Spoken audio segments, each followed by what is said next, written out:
savez, l'évêché de Grenoble des agissements de l'abbé Pierre dans les années 50. Jean-Marc Echen a décidé d'ouvrir exceptionnellement ses archives, une matière indispensable pour les chercheurs et journalistes. Opération lâcher de cafard ce lundi matin devant les locaux d'Actis à avenue Paul Coca à Grenoble. Locataires et droit au logement accusent le bailleur social de ne pas faire assez pour éradiquer les nuisibles qui pullulent. Et puis le ciel nous en fait voir de toutes les couleurs en ce moment. Après les aurores boréales, c'est la comète Tsuchinchan Atlas qui nous rend visite. Les explications dans ce JT de Hervé Bost, astronome à l'université Grenoble-Alpes. Bonsoir à toutes et à tous, ravi de vous retrouver dans ce JT du lundi 14 octobre 2024, du lundi au vendredi à partir de 18h, l'essentiel de l'actualité du Grand Grenoble.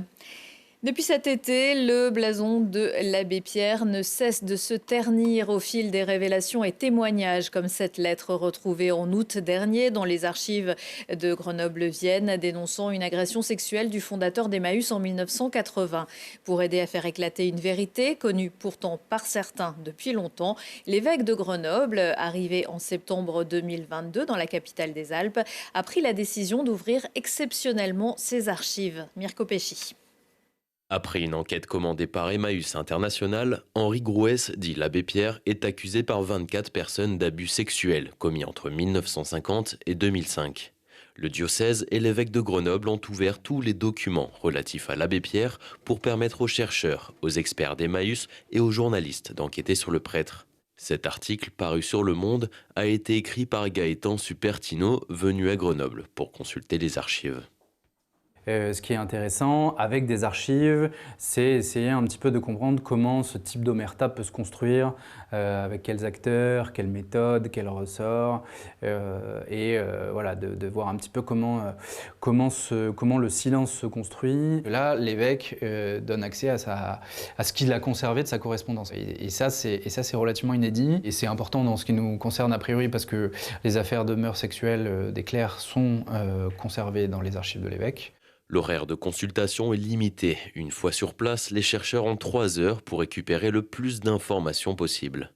Il y a à la fois, évidemment, on cherche du scoop, mais on cherche aussi de comprendre un petit peu qui a pris quelle décision à quel moment, ou qui n'a pas pris quelle décision à quel moment. C'est des courriers que s'écrivent des gens qui ne savent pas très bien comment gérer, ils ne savent pas très bien comment appréhender ce monsieur qui est certes appartient à l'Église catholique, mais qui tout d'un coup, soudainement, après son appel de 1954, acquiert une aura médiatique nationale, voire même internationale. L'événement est inédit, mais le volume de documents conservés par l'évêque de Grenoble est faible. Le dossier n'est pas non plus très très fourni, quoi. Donc je se posais la question de savoir est-ce que tout a été conservé dans ces archives parce que voilà, ça reste assez lacunaire. L'abbé Pierre est décédé le 22 janvier 2007. Si l'évêque de Grenoble, Jean-Marc Echen, n'avait pas ouvert ses archives, elles n'auraient été consultables que 75 ans plus tard, soit en 2082. Et dans une lettre retrouvée récemment dans les archives de l'Église catholique à Issy-les-Moulineaux, l'abbé Pierre est aussi qualifié, je cite, de grand malade mental. Du père à la mère, Sandrine Schex a annoncé ce week-end sur son compte Facebook qu'elle serait candidate aux prochaines élections municipales à Mélan en 2026. La centriste iséroise, conseillère régionale et vice-présidente en charge de l'action sociale, du handicap et de la lutte contre les violences faites aux femmes, entend récupérer pour son camp la ville qui était à la droite depuis 2001, mais était passée dans les mains de la gauche écologiste avec Philippe Cardin en 2020. Apparus sur Terre il y a plus de 300 millions d'années. Les cafards continuent de symboliser un entretien déficient dans les logements. Ce lundi matin à Grenoble, une trentaine de locataires du quartier Abbaye-Jouot se sont retrouvés devant les locaux du bailleur social Actis rue Paul Coca. Ils n'étaient pas venus seuls en prévision d'un grand lâcher de cafards, une action soutenue par l'association Droit au logement. Je précise que la situation d'invasion que vous allez voir sur certaines des images a depuis été réglée par Actis, mais que selon les locataires, le problème revient régulièrement depuis 1 an. C'est là où je me suis aperçu qu'il y avait une multitude, des millions, des centaines de millions de cafards qui proliféraient par cette porte. Là, donc j'ai été complètement estomaqué de voir ça.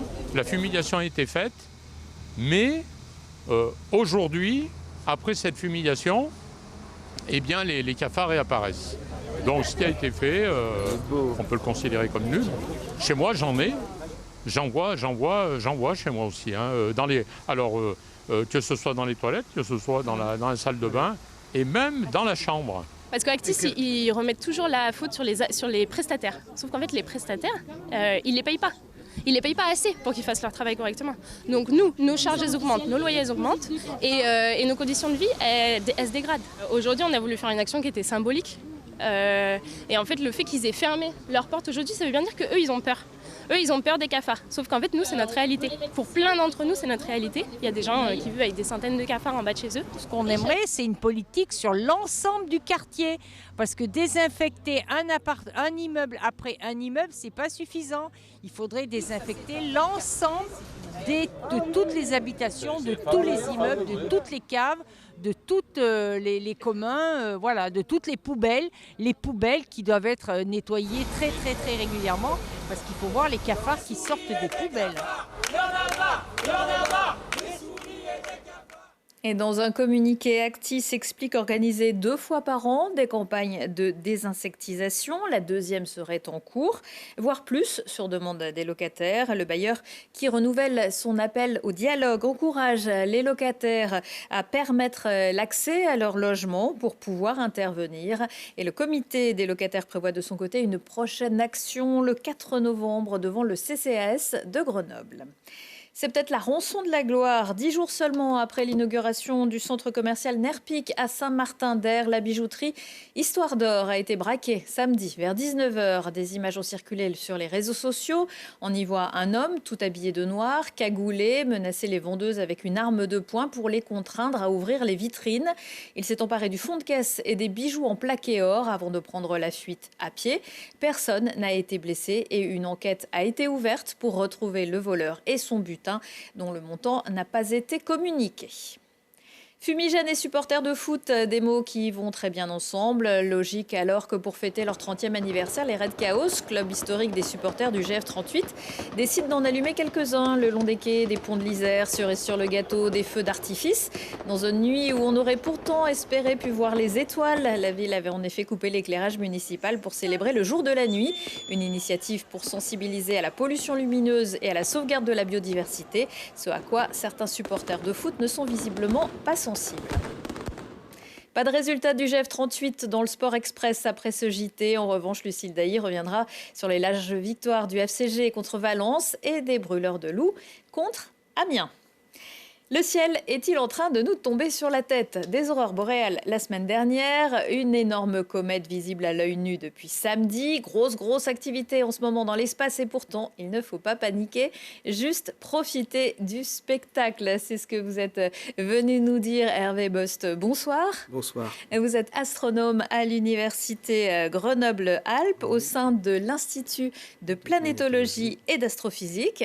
Alors avant de nous pencher sur la comète en particulier, que l'on voit dans le ciel en ce moment. C'est quoi déjà une comète? Une comète, on peut donner plusieurs définitions. D'un point de vue basique, c'est un objet solide qui fait... Alors, il y en a un peu de toutes les tailles. Il y en a qui font 2-3 km, il y en a qui font quelques dizaines de kilomètres. Celle-là, elle serait plutôt dans les 20 à 40 km.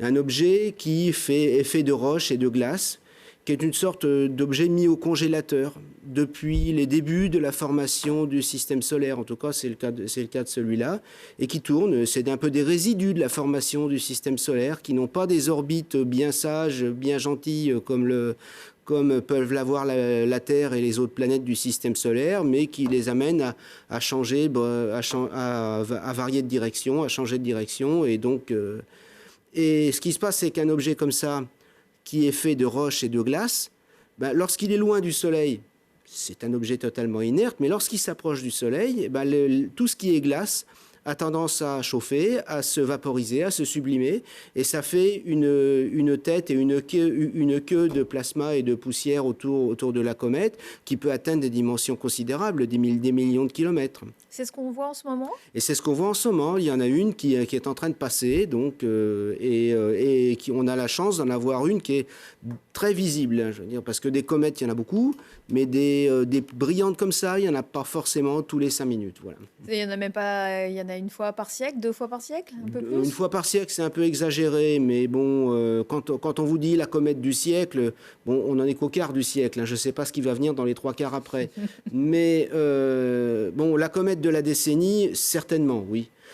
Pour faire une comparaison, la dernière comète comparable qu'on a eue visible à l'œil nu, c'était la comète Hale-Bopp, c'était en 1996. Donc ça vous donne une idée un petit peu de l'échelle de temps de ce type de phénomène. Voilà. Et cette comète a été découverte assez récemment, finalement. Mais oui, elle a été découverte assez récemment, en 2023, en janvier 2023, dans un observatoire chinois, d'où le nom de Sunshan, et en même temps, on observe par un système en Afrique du Sud qui est de détection d'objets éventuellement dangereux, qui s'appelle Atlas. Voilà. Mais donc, pourquoi dangereuse? Est-ce qu'elle est dangereuse? Non, elle n'est pas dangereuse. Mais elle n'est pas dangereuse. C'est un objet. La distance minimale d'approche à la Terre, elle a été atteinte le 12 samedi dernier. Donc maintenant, elle s'éloigne de la Terre. Elle s'éloigne, donc on va la voir un peu moins bien. On va la voir un petit peu moins bien, mais en fait, c'est pas parce qu'elle est proche qu'on la voit mieux. Parce que si elle est proche, mais qu'elle est dans l'axe du Soleil, vous la verrez pas bien. Et là, en fait, il se trouve qu'elle a déjà été visible depuis la Terre il y a plusieurs semaines, mais c'était le matin et on était plus loin. Là, maintenant, elle est passée devant le Soleil, elle revient de l'autre côté, donc elle est visible le soir. Mais il se trouve qu'elle est beaucoup plus proche de nous en même temps. Donc là, elle est au mieux de sa forme pour qu'on puisse la voir. Est-ce qu'il faut se rendre un peu sur les hauteurs de Grenoble c'est toujours mieux. C'est toujours mieux de sortir de Grenoble. Vous parliez de pollution lumineuse il y a quelques minutes, ça c'est une réalité. Bien qu'en fait, il se trouve qu'on peut la voir depuis Grenoble, elle est tellement lumineuse. Dans quelle direction plutôt? Vers l'ouest, le soir. Vers l'ouest le soir, donc il vaut mieux avoir un horizon dégagé sur l'ouest le soir pour pouvoir la voir. Et le mieux, c'est vous attendez le coucher du soleil, et vous observez vers l'ouest un petit peu après le coucher du soleil. Là, vous la verrez. Et ensuite, elle va se coucher elle-même aussi. C'est-à-dire qu'elle va disparaître et le reste de la nuit, vous ne la verrez pas.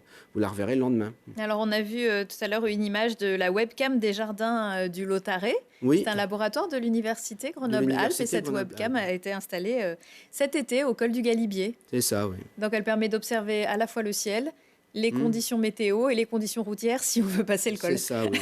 C'est un peu à ça que ça sert, voilà. C'est très pratique. Quelle est l'orbite de cette comète par rapport aux autres planètes? Comment tourne-t-elle? Extrêmement elliptique. Alors les comètes, c'est pas du tout. C'est pas du tout un cercle. Ouais. Les planètes, elles ont des orbites circulaires, emboîtées un peu les unes dans les autres. Hein. Celle-ci, cet objet-là a une orbite extrêmement elliptique.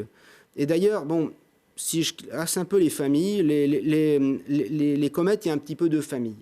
Il y a la famille des comètes périodiques, comme la fameuse comète de Halley, qui ont des orbites très elliptiques, mais qui s'éloignent à peu près jusqu'à Neptune ou un peu plus, et puis qui reviennent après périodiquement. Et celle-là, c'est pas du tout ça. C'est une comète qui vient de beaucoup plus loin. Elle a une orbite quasi parabolique, c'est-à-dire même pas fermée. Elle vient d'un réservoir qu'on appelle le nuage de Oort, qui est probablement extrêmement loin. Alors, vous savez... C'est quoi extrêmement loin? Extrêmement loin, justement, je vais vous donner des idées, parce que je peux vous donner des chiffres en milliards de kilomètres, mais ce n'est pas très parlant. Pas trop. Et les astronomes, ils sont comme vous, ils sont comme tout le monde, c'est-à-dire qu'ils aiment les chiffres qui parlent à l'esprit. Donc, on change d'unité. On a pris l'habitude de raisonner dans une unité qu'on appelle l'unité astronomique, qui représente en gros la distance moyenne entre la Terre et le Soleil. Ça fait un petit peu moins de 150 millions de kilomètres. À cette échelle-là, la Terre est à 1 du Soleil, Jupiter est à 5,2, Neptune est à 30, et le nuage de Oort, il est à peu près à 10 000. Ah ouais. À plusieurs milliers. C'est un réservoir de comètes qui a été envoyé là par au début de la formation du système solaire, qui tourne là, mais à ces distances-là, vous êtes toujours dans la banlieue du système solaire, mais vous êtes quand même déjà un peu sensible à l'action gravitationnelle des autres étoiles qui peuvent passer. Et de temps en temps, vous en avez une là-dedans qui peut, par des effets de perturbation, se trouver décrochée et tomber vers l'intérieur du système. Et comme c'est un objet qui est au frigo depuis le début du système solaire, c'est un mélange de glace et de roche. Et quand ça s'approche du Soleil, toutes les glaces ont envie de se sublimer et de s'échapper de la comète. Et c'est ce qui fait un joli spectacle. Et c'est ces comètes-là qui, en général, font les spectacles les plus importants, les plus spectaculaires, tout simplement parce que ce sont des objets qui n'ont jamais fait de passage. Ils ne sont pas usés, en quelque sorte. Merci beaucoup. Ça nous fait rêver un peu. On se dit un peu qu'on est aussi tout petit. Je signale également plus terre à terre qu'une nouvelle œuvre baptisée À l'ombre des anneaux de Saturne a pris place sur le site du campus de l'université Grenoble-Alpes. Et cette représentation à l'échelle réduite de notre système solaire a été conçue par des artistes et des scientifiques. Des scientifiques de l'Observatoire des sciences de l'univers de Grenoble. Elle sera inaugurée et mise en scène mardi à 19h. Pour un beau spectacle. Et c'est gratuit et ouvert à tous. Et j'imagine que vous y serez. Oui. Merci beaucoup Hervé Bust. Dans l'agenda également de la danse avec le ballet Preljocaj qui se produira mardi et mercredi soir à la Rampe à Échirolles. Au programme 3 pièces anciennes. Annonciation, un pas de deux entre l'ange Gabriel et Marie, un duo féminin mystique et charnel. Torpeur pour 10 danseurs qui s'élancent avec virtuosité et frénésie dans une gestuelle complexe et ciselée. Et Noces, pièce emblématique de 1989 qui a révélé Angeline Preljocaj au grand public entre humour et drame, tendresse et barbarie, pour une plongée dans un tourbillon d'émotions. Accordons nos violons, l'accordéoniste Daniel Mille et le violoncelliste Eric Langsworth se retrouveront mardi soir en l'église Saint-Martin de Cessin autour de leur composition entre world, classique et musique improvisée. Sur scène, l'accord instantané de ces deux complices de 25 ans s'impose comme une évidence. Dans un instant, la météo, retour de l'actu dans 1 heure et en replay sur télégrenoble.net. Excellente soirée à tous.